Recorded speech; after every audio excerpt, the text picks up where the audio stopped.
وادی کمراٹ میں کیمپنگ کے لیے خوبصورت مقام دو جنگا ہے۔ انتہائی پرسکون مقام ہے۔ یہاں سوائے اس کے کہ دریا کا شور ہے، اس کے علاوہ کسی چیز کا شور سنائی نہیں دے رہا۔ البتہ پرندے ہیں، پرندوں کی آوازیں بھی آ رہی ہیں، اور اسی طرح جب ہوا یہاں چلتی ہے تو ہوا کا شور بھی انتہائی زیادہ ہوتا ہے۔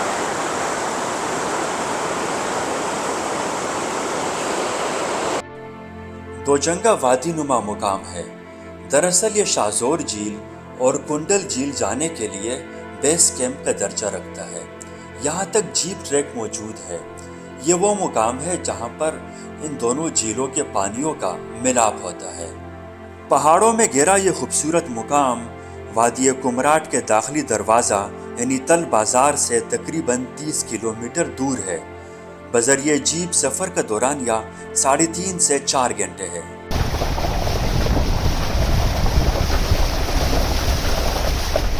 اس مقام تک پہنچنے کے لیے 3 راستے اختیار کیے جا سکتے ہیں: جیپ، 125 بائک یا پھر ہائیکنگ۔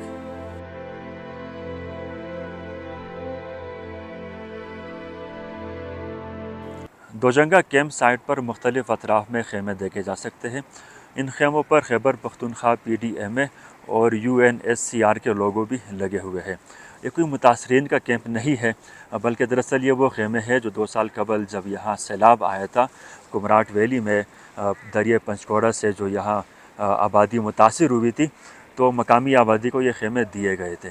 بعد میں انہوں نے یہ خیمے سیل کر دیے، اور اب یہاں اس کیمپ سائٹ پر جو آنر ہے ان سے ہماری بات ہوئی، انہوں نے کہا یہ خیمے ہم نے خریدے ہیں اور اب یہاں ہم نے لگا دی ہے، آپ یہ خیمے رینٹ پر حاصل کر سکتے ہیں۔ یہ جو خیمہ ہے اس کے پر نائٹ چارجز 3000 روپے ہے۔ یہ کراچی کے ہمارے ساتھی ہیں۔ السلام علیکم۔ اللہ کا شکر، آپ سنائیں؟ الحمدللہ۔ کھانا پکایا جا رہے ہیں؟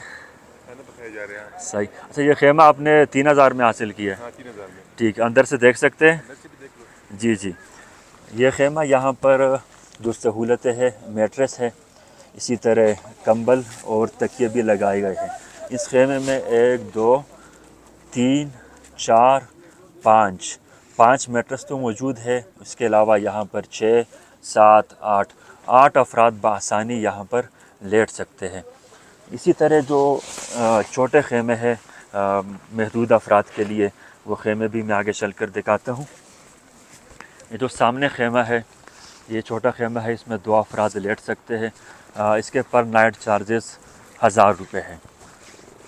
اور جو اس طرف درخت کے نیچے یہ جو خیمہ ہے، اس میں 3 افراد لیٹ سکتے ہیں، اس کے پر نائٹ چارجز 1500 روپے ہے۔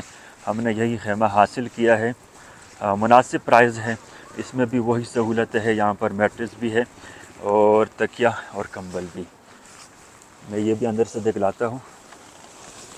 ممکن ہے کہ جب یہاں سیزن عروج پر ہو تو اور رش زیادہ ہو تو ان کے ریٹ بڑھ سکتے ہیں، چونکہ اب یہاں پر رش کم ہو چکا ہے، یہی وجہ ہے کہ اس کے ریٹ مناسب ہیں۔ ٹورسٹ کے لیے یہاں مختلف سہولتیں دینے کی کوشش کی گئی ہے۔ یہ آپ دیکھیے، درختوں سے نشستیں بنائی گئی ہے اور بیچ میں یہاں آگ جلائی جا سکتی ہے تاکہ شام کے وقت جب سردی یہاں ہو تو سردی کی شدت سے محفوظ رہا جا سکے۔ اسی طرح جو پانی یہاں بہہ رہا ہے، اس مقام پر بھی لکڑی کے پل تعمیر کیے گئے ہیں تاکہ اس کو کراس کیا جا سکے۔ اس جانب بھی کیمپ ہے اور یہاں پر بھی کیمپ ہے۔ یہاں بھی ایک ہوٹل ہے اور بائکیں بھی کڑی ہے، پارکنگ ایریا ہے۔ یہ وہ افراد ہے جو ہائیکنگ کے لیے آئے ہیں یا پھر یہاں مختلف اطراف میں خیموں میں رہائش پذیر ہے۔ بائک 125 ہے تمام بائکیں، اور یہاں بآسانی اس پر آپ پہنچ سکتے ہیں۔ اگرچہ راستہ دشوار گزار ہے لیکن یہاں پہنچا جا سکتا ہے۔ جب ہم دوجنگا پہنچے تو یہاں پر بادل تھے، اس کے بعد بوندا باندی شروع ہوئی، اور بوندا باندی کے بعد جب وہ بارش کا سلسلہ رکا تو تیز ہوائیں چلنے لگی۔ لیکن اب شام کا وقت ہے، 5 بج رہے ہیں، اور اس موقع پر یہاں موسم قدرے بہتر ہوا ہے۔ امید ہے کہ رات بھی یہاں بہتر ہی ہوگی۔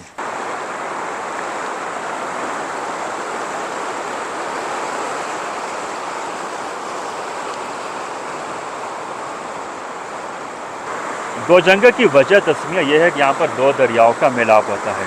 دریا دراصل ایک ہے، دریا پنچکوڑا، لیکن یہ دریا جہاں سے برآمد ہو رہا ہے، جو اس کا اصل ماخذ ہے، وہ یہاں پر قریب ہی واقع ہے. ایک طرف کنڈل لیک ہے اور دوسری طرف شاہزول لیک، گورشے لیک. شاہزول لیک، گورشے لیک سے جو پانی برآمد ہو رہا ہے وہ یہ ہے، اور کنڈل لیک سے جو پانی یہاں اتر رہا ہے وہ یہ ہے. ان دونوں جھیلوں سے جو بڑی جھیلیں ہے یہ دریا بنتا ہے. دریائے پنچکوڑا 220 کلومیٹر کی لمبائی پر مشتمل ہے. وادی کمراٹ، دیر، یہاں تک کہ چکدرہ کے مقام پر یہ دریائے سوات میں اپنا وجود کھو دیتا ہے. دریائے پنچکوڑا وادی کمراٹ کی جان ہے. اس وادی کی خوبصورتی اسی دریا کی وجہ سے ہے. اس مقام پر جس طرح صاف و شفاف پانی بہتا ہوا نظر آتا ہے، وادی کمراٹ سے نکلنے کے بعد شیرین گل، تمرگرہ کے مقام پر بھی یہ دریا بہتا ہے، لیکن وہاں اس طرح کی شفافیت نظر نہیں آتی.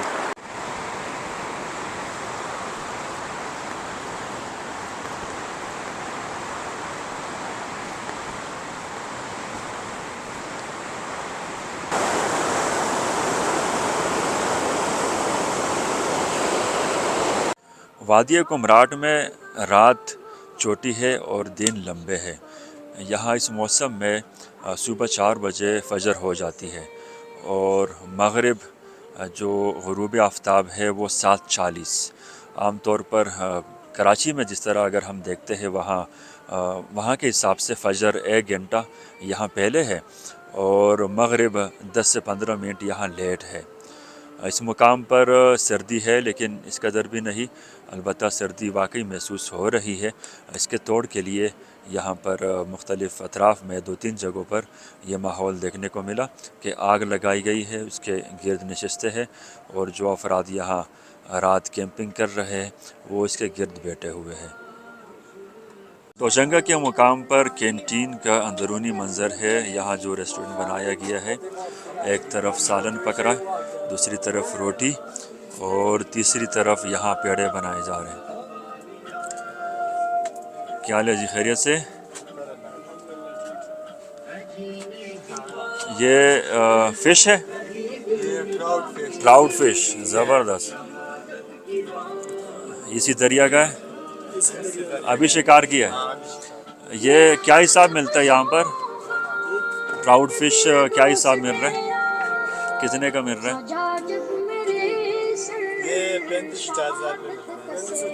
3500 سے 4000 کلو. بڑی مہنگی مچھلی ہے. ویسے کمال کی بات ہے، اتنا ٹھنڈا پانی اور اس ٹھنڈے پانی میں یہ مچھلی رہتی ہے. دوجنگا میں رات بھر بھرپور بارش ہوئی، جس کے بعد صبح کا منظر نہایت دلکش تھا. سیزن کے ایام میں مقامی جیپ ڈرائیور تل بازار سے دوجنگا تک 2 طرفہ جیپ بکنگ کے 20,000 روپے چارج کرتے ہیں. اگر آپ ذاتی طور پر جیپ بک کرنے کے علاوہ مقامی ٹورسٹ کے ساتھ یہاں تک سفر کرتے ہیں تو اس طرح آپ کا کرایہ ڈیوائڈ ہو سکتا ہے.